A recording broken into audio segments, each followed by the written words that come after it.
Very good afternoon, distinguished guests present in this August gathering, my colleagues on the dais, and ladies and gentlemen. I represent an organization called Garden Reach Shipbuilders and Engineers Limited, a very old organization, in fact set up way back in 1884 during the British Raj, and taken over by the Ministry of Defence in 1960. So we've completed 54 years of being a defence PSU. I'll take you through a short presentation on what this organization has been contributing to the nation as a manufacturer of warships for the defence sector, including the Indian Navy and the Indian Coast Guard. And a little connect with what the topic for the session today is, where we're talking of the role of infrastructure. There's been a good investment by this organization in terms of upgrading its infrastructure facilities to kind of come in line with the world-class shipyards and benchmarking its processes such that the build periods and the other aspects reduce, and that would be a slight focus of my presentation.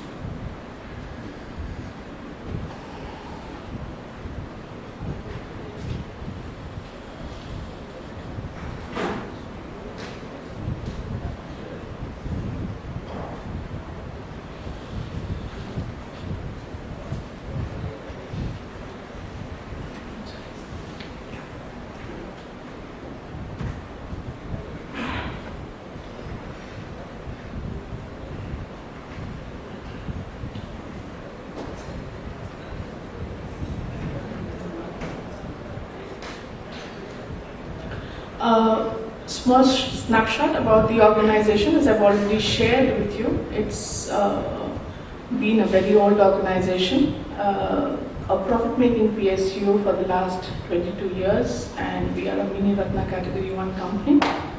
The first indigenous warship in the country, INS Ajay, was built by this organization in 1961, and so far we've been the organization which has delivered the highest number of warships and vessels to the nation.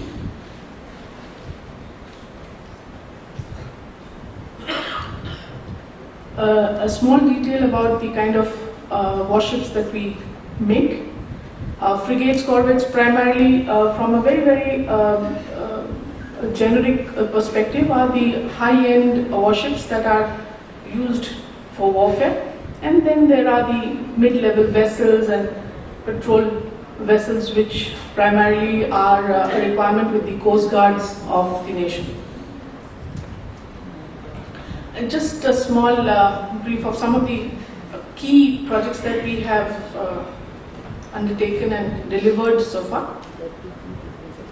This is a warship which is getting commissioned tomorrow. In fact, our entire senior management team is down in Vizag tomorrow for the commissioning of INS Komorta, which is happening in Vizag. So a small, it's in fact the first anti-submarine warship, anti-submarine warfare corvette, which has got delivered by GRDC to the Indian Navy in July, and it is getting commissioned tomorrow. As I've shared, the company has been on a growth path, so with the turnover and the net worth of the company being healthy. The company basically is into shipbuilding, with 90% of its revenues coming in from ship productions, apart from which we are the only shipbuilder in the, or I would say the Defence Public Sector Unit, which is into shipbuilding, having its own engineering and engine division as well.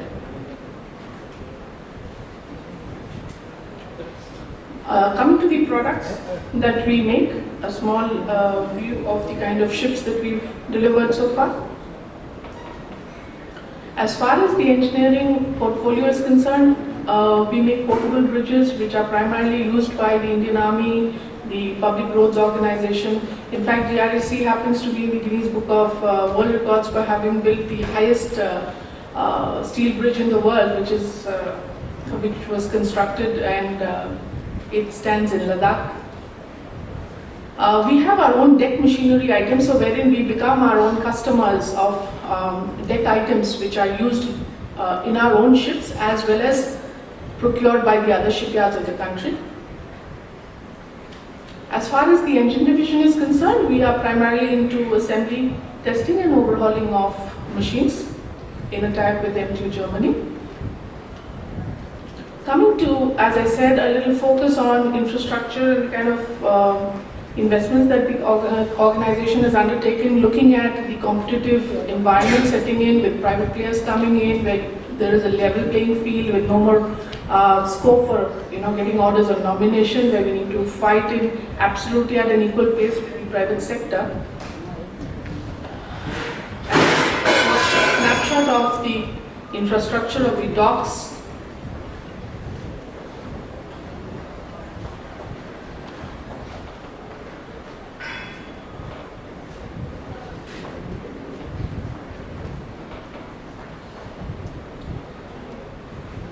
So the first step of the construction of a ship starts with the steel plates being cut. So that's the first shop where the whole process of a ship begins, and then the hull of the ship is fabricated, and we go on with the key laying and the launching and the delivery of a ship.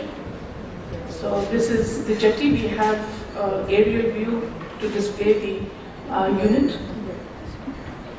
This is one of the, just to share, we have about 7 production units, including the deck machinery as well as the engineering unit. And this particular yard, the picture which is currently reflecting on the board, caters to the small ship requirements.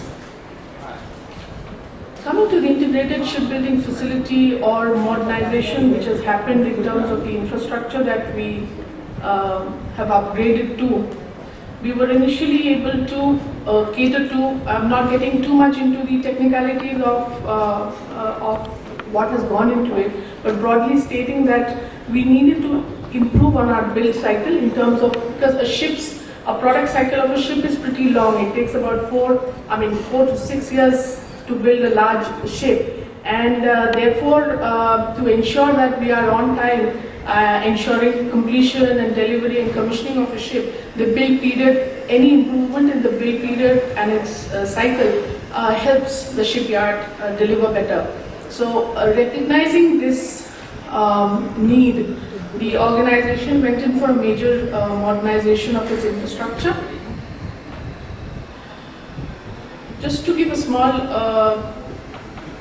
comparative on where we were and where we are today in terms of the capacity. If you look at the first diagram, we had a capacity of, in this particular slipway, to take on only 900 tons, whereas once we modernized and went in, I have a small animation which will come in a little later to basically give, this is just the artistic impression which is reflected. This is, as we would term it, it was a brownfield project in the sense that we just improved upon what we already had in our existing infrastructure. So just a small snapshot of the construction which was under progress.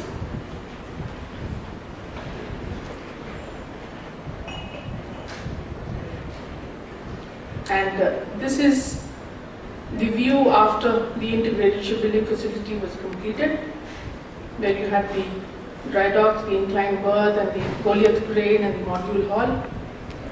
So as I was just sharing that primarily what we needed to adopt was modern build strategy in comparison with what the best shipyards in the world practice, or even the other DPSUs which are into shipbuilding practice. We got into modular shipbuilding technology. By the term modular shipbuilding, what I would only like to convey is that we create blocks rather than smaller items, so that the fabrication and the integration happens in such a manner that pre-launch of a ship happens at a faster rate as compared to what happens post-launch. Because after post-launch, the ship goes into the water and it becomes difficult integrating the parts. So therefore, a reduction in bill period and improvement in quality of construction. Just how the new modernized structure looks. We are the first shipyard in the country to have bagged an export order for the government of Republic of Mauritius, and we're delivering a offshore patrol vessel for them, which is scheduled for delivery around October this year. So that vessel got launched from this new modernized facility.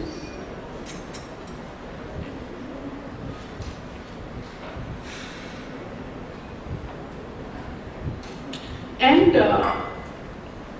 without getting into too much of the network which is displayed there, I would only like to share that yes, GRSE has been an organization, as we've been hearing from various organization heads in the morning, in terms of the importance that IT plays in the growth and in the efficiency of delivery of an organization. GRSE has not lagged back. We have SAP in place, we have our own employee portal, we have gone online with our vendor registration and our tenders. We are into e-procurement. Almost 90% of our procurement is happening through e-tendering.